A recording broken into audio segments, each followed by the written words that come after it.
click, off, click your nitrile gloves.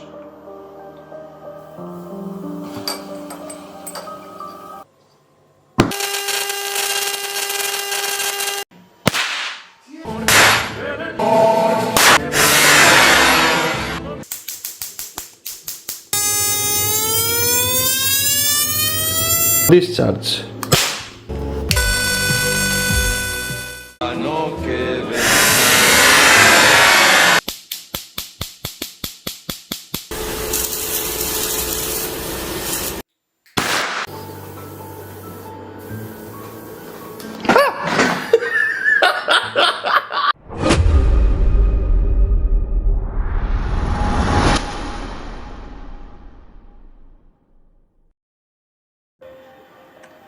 Hello and welcome to StarBorn Science. Today we will be synthesizing a cursed analog of an already cursed compound known as TNP, or also known as Trinitrophenol. This molecule is already on the verge of detonation, but you see, brominating it makes it worse. So we're gonna do just that.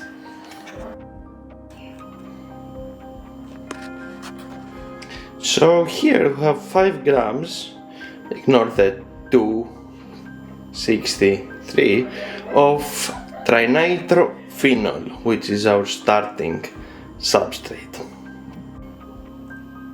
Now I'm gonna take this and add the stir bar, which I didn't know was still spinning, and we will add distilled water to it. Mind you, distilled water and picric acid don't play well with each other, but that's why we have ethanol. So we're gonna apply heating and try dissolving this vile mixture. And once it's fully dissolved, we are going to start preparing our bromination setup. Now I'm impatient, so while this takes its sweet time to dissolve, I'm gonna preparing our bromination setup, which will consist of sodium bromate, which will be our oxidizing agent,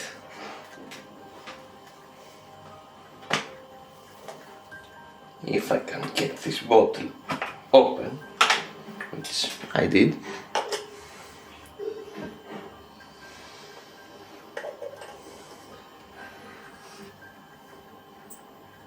Sorry.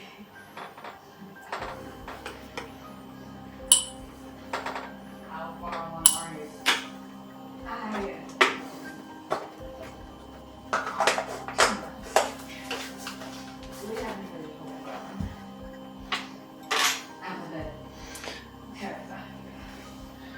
And we're going to add our hydrobromic acid,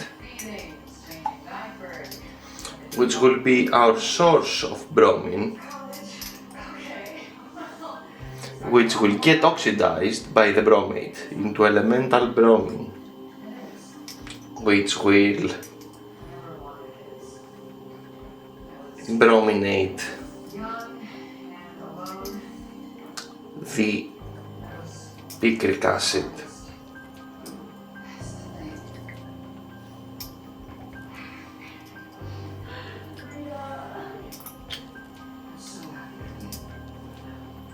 Now it's getting duller because the picric acid is getting protonated, as the hydrobromic acid is a strong acid. But it will dissolve once it gets hot. At least I hope it does. So to give you guys an idea, so you don't think I'm cheating you, this is how normal picric acid or trinitrophenol actually burns.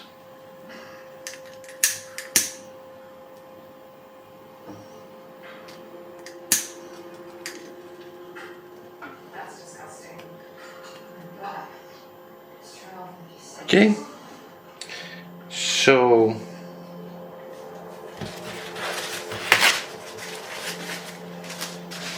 it burns. Now this is how the brominated trinitrophenol burns.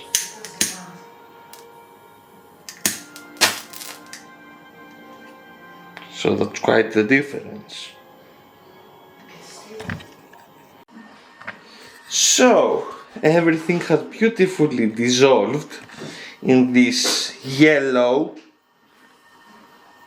piece-like solution, and now I will start adding the oxidizer, which will oxidize the hydrobromic acid into elemental bromine, which in turn will brominate the trinitrophenol.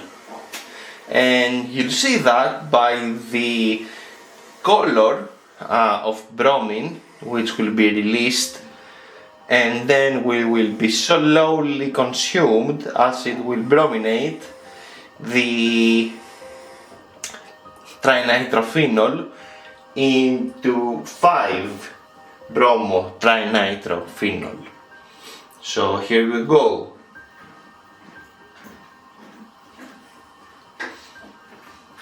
Now you must go slowly with these additions, because if you don't, there will be bromine released, and you do not want to have chemical weapons banned by the Geneva Convention in your laboratory or experiment place or whatever that is. So you do want to do this slowly.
Now also keep in mind that the product of this reaction also is not a yellow product like picric acid. It's a more orange yellow product. So what you see here is not excess bromine in the solution, but actually our product forming. You're not gonna see the orange color completely disappear from the solution because that's the color of our final product. So I will keep adding the bromine in small portions because I do not wanna have toxic gases that are actually chemical weapons released in my workspace. So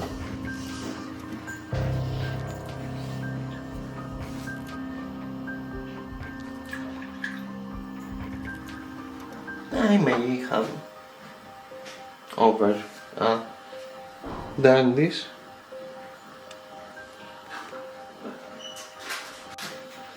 Should open the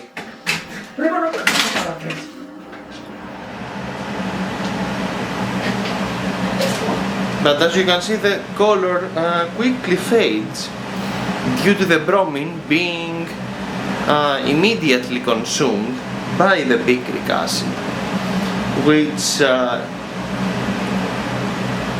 is desirable, of course.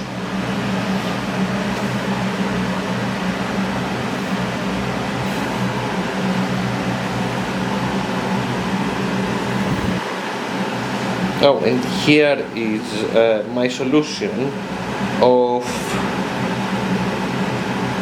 sodium bromide. It's an aqueous solution, by the way.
Oops, no, don't do this.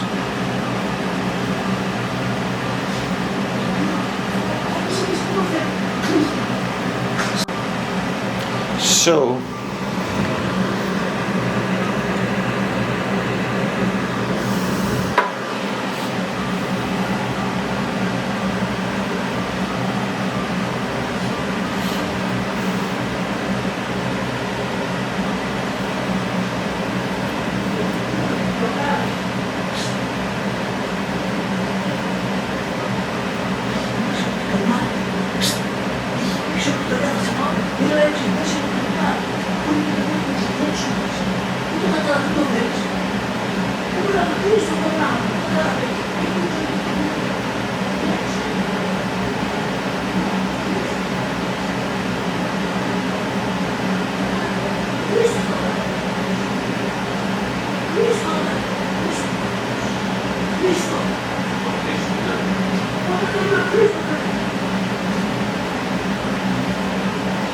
And as you can see, the solution is turning a very cloudy color because this is our product starting to precipitate out of the solution.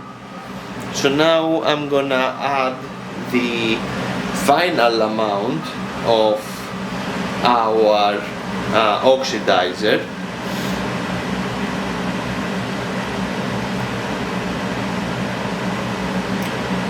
And as you see, the beaker is full of crystals of our product, which on cooling will crash out completely, and we will be able to filter it out and then study it.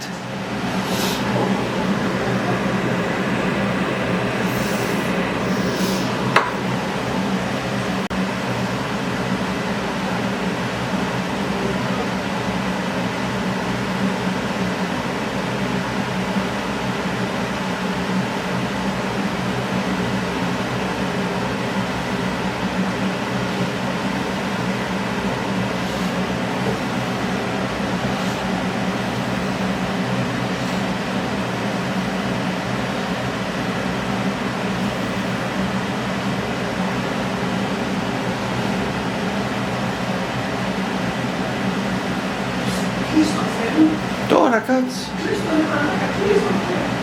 So our product is ready.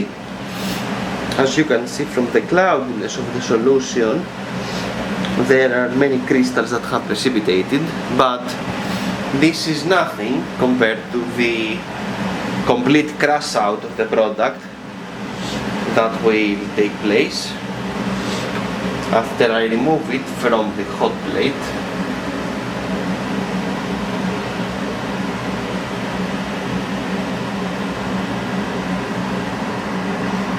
And let it cool down to room temperature.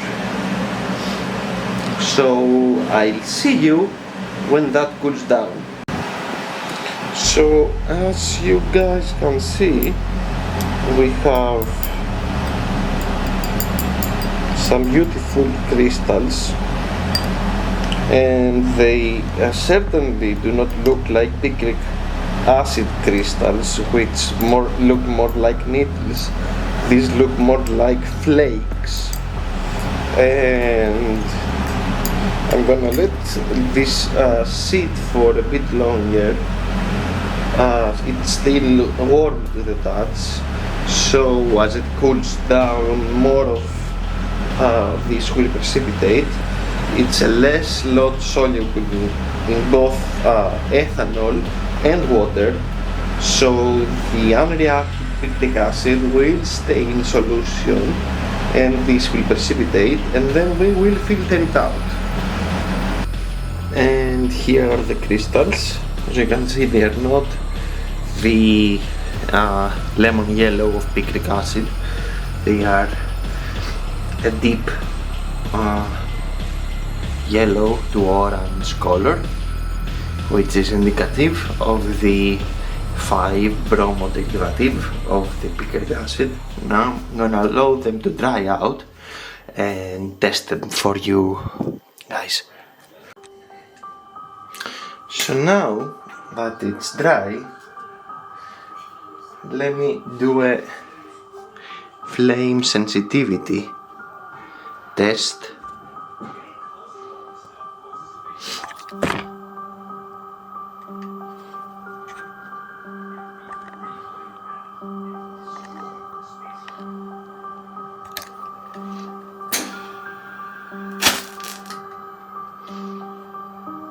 So you see, this is not normal Trinitrophenol, of course. And so there you go. This is our final product. The yield is lousy, oopsie, but we still got some, so who cares, right? Now, should we try the oxygen balanced version? Maybe we should. So, this is how the oxygen balanced version burns.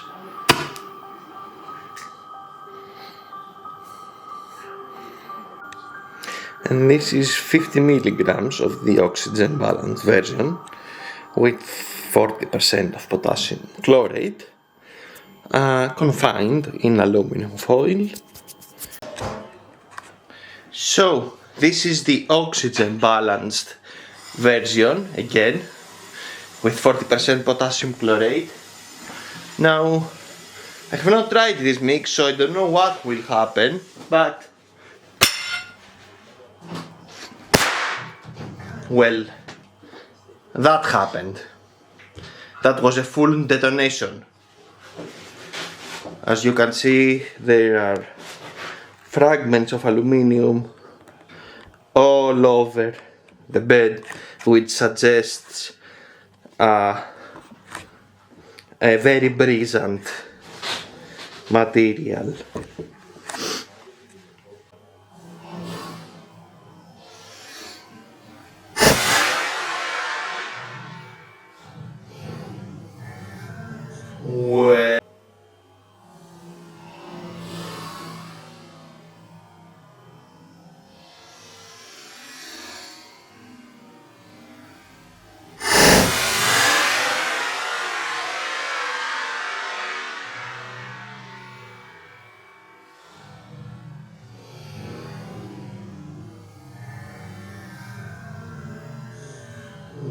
Well, so, guys, that was all from me.